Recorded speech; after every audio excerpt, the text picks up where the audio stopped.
Hey guys, so today I'm just going to be telling you guys a story about how I graduated so quickly, and for a bit of a change of scenery, I decided to hike this mountain. It's a pretty dope mountain. It's called Castle Rock, and it's in the town of Castle Rock. It's just a quick piece of advice for people naming towns in the future. If you name your town after a giant piece of rock that's sitting on a hill, the town probably sucks. Anyway, there's some pretty nice views at the top, and I don't know, I hike it every so often, but I'm about to go to England for a year, so wanted to at least see it again before I go. So today I'm going to be telling you guys how I graduated so quickly. So how'd you do it? How'd you graduate so fast? I'll show you. For some reason, a few people have also asked me if my degree counts as the same thing. It does, actually. Here's some pictures of proof that I was accepted to a master's program, so it's the same thing. It's a bachelor's degree, either way. Basically, I'm gonna go onto the story, but back in high school, my junior year specifically, we had to take this class that was the ACT prep study class. And I don't know, one day I was in a pretty good mood, so I decided to show up actually and not fall asleep. Our teacher in the class was Mr. Jake Hovis. I don't know if you're watching this, Mr. Hovis. Thank you so much. But anyway, he told us about how he actually graduated in 3 years as opposed to doing it in 4 because he decided to do a bunch of CLEP tests, and he was saying that he would study for like a few days and then take the test.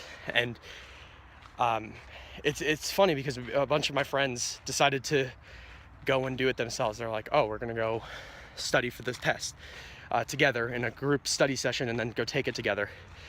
And I was invited later, but we never ended up doing it.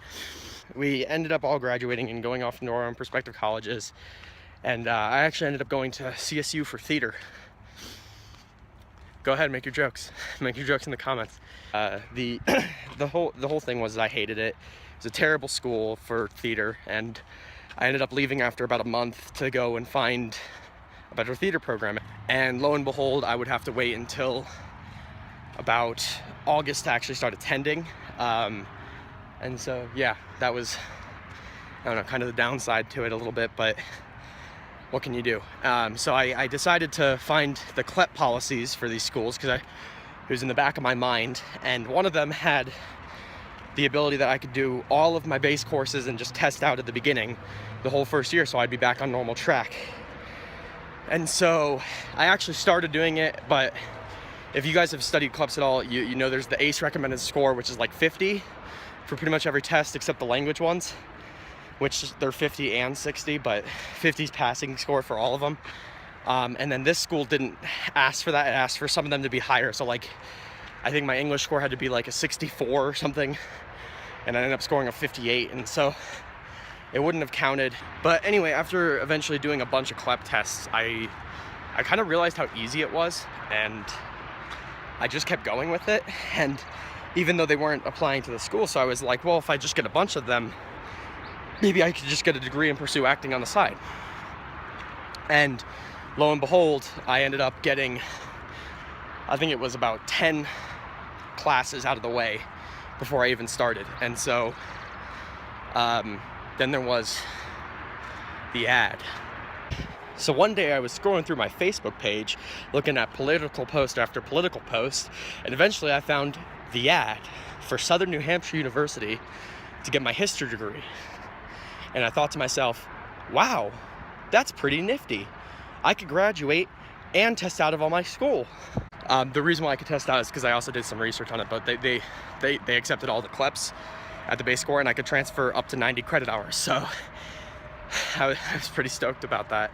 I started the degree on November 30th, I believe it was, and I just started cranking with these tests. I ended up doing it in small increments. So I made a huge checklist of all of the tests that I could take to test out, and then after doing that, I also made a smaller list of, okay, if I test out of these, then I am now a sophomore, and if I test out of these, then I'm a junior, and so on and so forth. I even made it smaller sometimes, like first semester junior year, second semester junior year, and it kind of just inspired me to do those small pieces. I even went to a local high school to get AP tests done. I didn't pass either of them. I mean, you could do AP tests, but the thing is that they're only in May.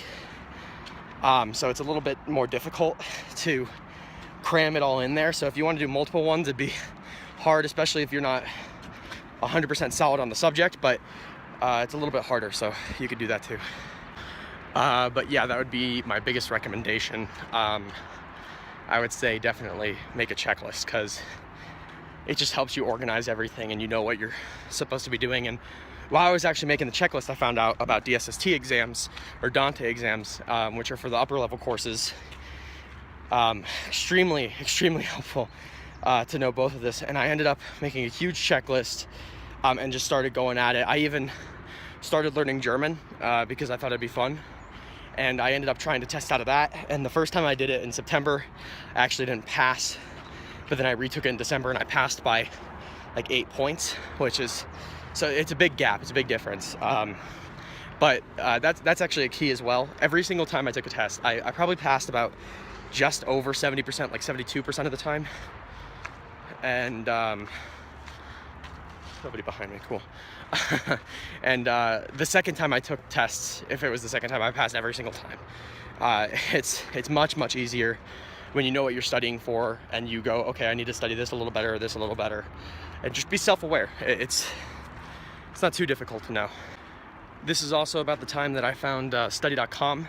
Before, I was just using mostly YouTube videos that I was just scrolling around through, and wasn't working super well, but study.com had all the cartoons and stuff. It was actually a really helpful site at the time, but it cost money. But it was, believe me, it's beyond worth it. I paid $16,000 for my degree. The average in the United States is about $96,000, so very well worth it.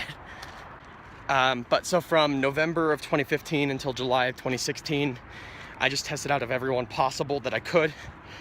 And I got all of them except the German one, which I had to take in September because I wasn't ready yet, and I still didn't fail, or I still failed. I failed by 1 point actually, and then I retook it and I passed by 8. So it was well worth it. And now I can speak German, so it's a very beneficial skill to keep in there too as well. There's also French and Spanish too, so of course you can do those. And then after I retook it in December, I got back into it in January. Oh, that's something else I forgot to put in there. I also took about 2.5 months off between September and November of 2016 because the election was such a stressful time for everybody. But yeah, it's over now, which is, thank God. But anyway, I took that time off, so I'm gonna include that in my whole time period. But basically, after my German test, I didn't have anything else I could test out of, and then from January until May 2nd, I just did my last few classes that I had to take through the school, and I ended up finishing 16 months later, or 16 months and 3 days later, from November 30th to May 2nd. So very well worth it. I mean, now I'm going to the UK to get my master's. I'm gonna probably do some acting out there, which will be a different experience altogether. And then I've also been able to write my first book and start this channel. It's a really good experience, and so there's only good that's come out of it for me personally. So, and for you as well, I'm assuming it would be, especially if you want to graduate quickly. Highly would recommend doing CLEPs and DSSTs. Also, if you are interested in picking up my book, get a little more information about my story, a little more information about the best study programs, my personal views on the tests, etc. You can check it out on Amazon.com. Just type in the 1-year diploma in the search bar, or my name, Mason Axmit, in there. I also have a link in the description, probably. But anyway, I'm assuming most of you know that college in the United States is way too expensive. It's about $100,000 on average for a degree. Rather pay 16, to be completely honest. Also, so just so you guys know too, coming out with another video this next week, another history video specifically. So if you are interested, check back on that. Been stalling a little bit because still been dealing with all this scholarship stuff and a bunch of different stuff for college, so I'm trying to get that all done with, but it's done with now, so that'll be filmed hopefully tomorrow, and then I will post it sometime this week. If you guys like this video, it's probably because you're intelligent, so I would recommend smashing that like button down there, and then little red button in the corner. That'll basically keep you up to date to see my double chin anytime you want to. Yeah, see you guys soon. I'm just gonna climb this thing. It's actually not that bad. There's like a pathway over there, but you'll see. Well, here's the pathway I mentioned. I'm not gonna be able to film it, but I'm gonna try going up anyway. My cardio is so awful. Whew. Here's what Colorado looks like. It's a rainstorm over there, but that's normally Pikes Peak. You can see that, but Castle Rock Star, pretty dope. And this here, this big road, that's I-25. If you go that way, you end up in Canada.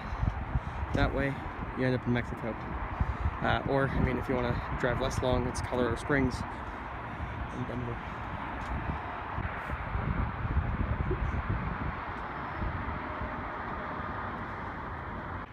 So yeah, if you guys could just hit that like button and subscribe just to see if you like more content. I mean, I try to make videos once a week or so. I mean, I'm not very consistent with that, but I try my best. So yeah, I will see you guys next week with